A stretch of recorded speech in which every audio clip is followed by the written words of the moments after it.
Kanuni za matumizi ya fedha za kigeni zilizotolewa na Benki Kuu BOT hivi karibuni zimeibua wadau mbalimbali wakiwemo wachumi na wafanyabiashara, wakieleza kwamba BOT imefanya uamuzi sahihi kuweka rasmi hapa nchini kwa kuwa hatua hiyo itasaidia kuimarisha thamani ya shilingi.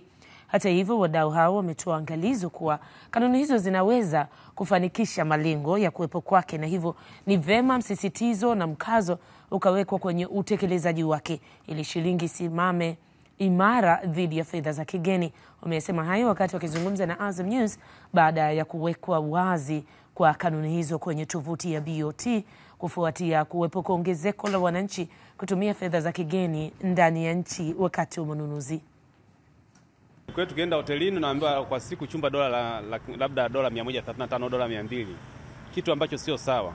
Kuleta thamani na heshima ya fedha yetu tulitakiwa tukifika pale tutajie kwa shilingi, sio kwa dola.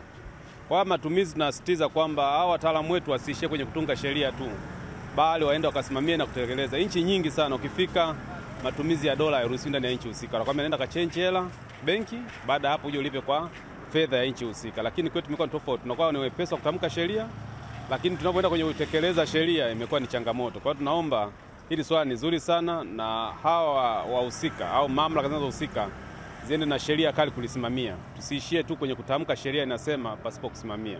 Sasa ukiangalia taarifa zinazotoka kwenye taasisi za kimataifa zinaonyesha kabisa kwamba uchumi wa Tanzania unakuwa, lakini fedha yake bado inaendelea kudorora. Fedha yake bado haijawa na nguvu. Kwa hiyo sasa ndio maana unaona kwamba hatua hizi zilizochukuliwa na Benki Kuu ni kutaka kuhakikisha kwamba wanaipa thamani hii fedha yetu, hasa kwa kuangalia soko letu la ndani, kwamba katika matumizi yetu ya ndani hapa tutumie zaidi fedha yetu kuliko kutumia fedha za kigeni ili kuweza kuilinda fedha hiyo. Kwa hiyo ni jambo hili ambalo limefanywa na Benki Kuu, ni jambo ambalo linafanywa na mabenki yote makubwa katika mataifa mbalimbali katika kuhakikisha kwamba fedha yao ya ndani inaweza kuwa na nguvu na hivyo kuweza kuleta ushawishi katika soko la ndani na soko la nje.